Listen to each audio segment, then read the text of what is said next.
politically liberal, people who are never married, and young adults, age 18 to 29. So just to give you a flavor of the kind of gaps we observed, those groups were about 1 in 3 said they never attended religious services before the pandemic.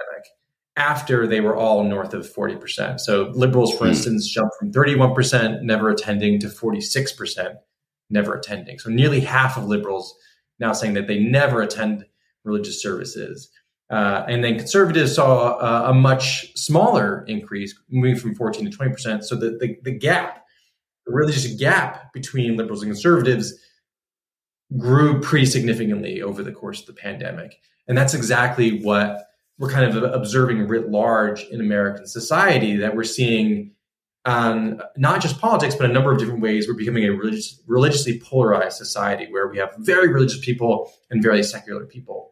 And the sort of people in the middle, that group's shrinking.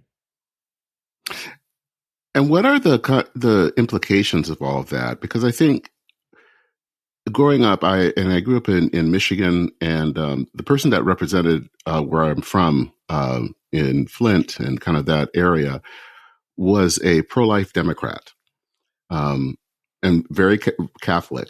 And that used to be very much a staple within the Democratic Party.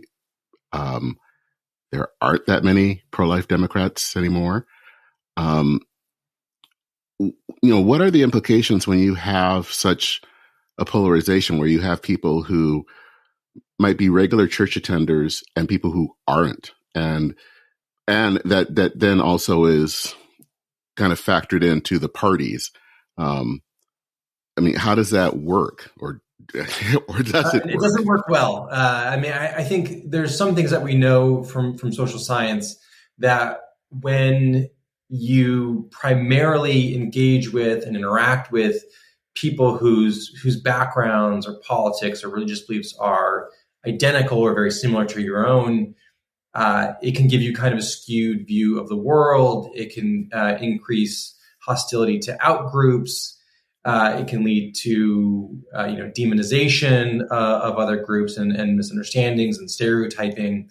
And so, given that American society is incredibly diverse and only growing more so, and we have to all live together, we have to at least find a way to get along. That kind of interaction across boundaries of race and religion and politics has always been important and will continue to be. But increasingly, we're seeing a kind of cohesion along multiple different types of characteristics. So if you're liberal, you are a Democrat, you are not religious, you are college educated. These things are kind of moving together. And on the other side, so if you're a Republican, you're more likely to be a Christian, a conservative Christian at that, more likely to be, less likely to be college educated now. So we're seeing, society-wide, this Liliana Mason, a political scientist at the University of Maryland, describes it kind of as a stacking of identities into kind of a super identity. And it's really making compromise and consensus much more difficult to achieve. And there's something else I'll mention too. We're seeing this at the state level too, right? When a lot of our political divisions at the federal level are being magnified in the state. So like the political culture and religious culture in Vermont is now significantly different. And there's always been large differences between Vermont and a state like Mississippi, but they're growing wider. And I'll give you just one example there from a religious standpoint. So in 2013, 31% of Vermonters said that they were religiously unaffiliated, which basically means they weren't religious. They were atheist, agnostic, nothing in particular. And among residents of Mississippi, it was only 12%. So, a little less than a 20-point gap. If you fast forward to 2021, now close to half of Vermonters are unaffiliated or not religious, 45%, whereas Mississippi barely budged. Only 14% are unaffiliated. So Mississippi hasn't really changed. Vermont has become much more secular, and it's reflected in the approach these two states are taking on a whole variety of issues, whether it's religious liberty or abortion, contraception, or LGBTQ rights.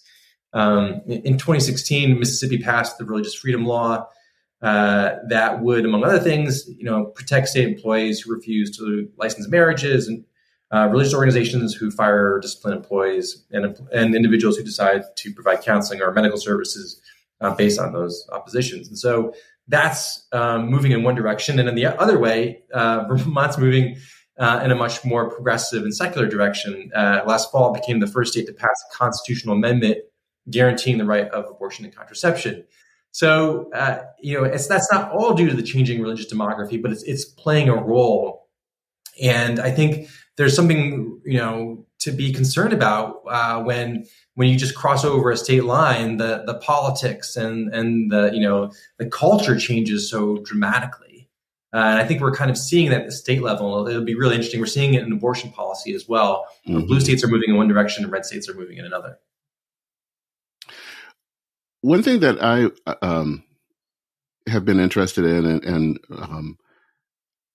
I'm gay and also married, and I've also been fascinated though and this probably makes me a unicorn because of course I'm also someone that believes in religious liberty, and have been fascinated over the years of things like what has been called the Utah Compromise, and that was a case where LGBTQ groups and evangelical and Mormon groups got together and were able to basically hammer out a compromise. Are we going to see less of that in the future? And we also kind of saw that happen a little bit with, I believe it was the Respect for Marriage Act that just passed back in November. With this more kind of polarization, are we just going to see less interest in trying to compromise and try to come together, or at least try to find a way of respecting the diversity that we have as a nation in all of its different forms? Yeah, I think that's the worry. And people who really study political polarization, that is the first thing that they'll say, right? That it makes achieving any kind of consensus, even on policies that are not as fraught, or where disagreement does not run as deep, that you don't want to hand the other side a win. You don't, like, your people don't want to see you working with the quote unquote enemy. And it becomes really difficult because there's things, whether it's a debt ceiling or other policies that we all need to come, infrastructure, transportation. There are things that we just need to work. And if we can't bring the two sides together and hammer out some compromises, then it becomes really, really difficult. And I think that's kind of where we are nationally. And one thing that I think is really interesting too, when you think about the religious dimension of all this, there was a time that a lot of sociologists and religion scholars really viewed people who were not religious or secular as kind of, they're apathetic, or they're quote unquote unattached believers, but people who still remain spiritual, who had some connection to religion. There's a recent book called Secular Surge by David Campbell, Jeffrey Lehman, and John Green, actually found that secular people have many of them anyway, have a distinct worldview that separates them. And in my work, one of the things that has been really notable is that secular people are increasingly congregating, meeting, befriending, and even marrying people who are also secular. So even without the infrastructure to support their secular beliefs or secular worldview, we're seeing a kind of religious segregation where secular people are being and maintaining close connections with people who share their religious beliefs or worldview, and religious people doing the same. And again, the problem there is it becomes very easy to become kind of trapped by that worldview, and you kind of build up walls and then not allow anything else to get through. So it's understandable from we understand that this tendency towards homophily, where you want to be with people who share your experience and background and can understand you like that. We know that makes sense. There's a lot of research that even goes to show why that's important, but there's a real significant downside as well.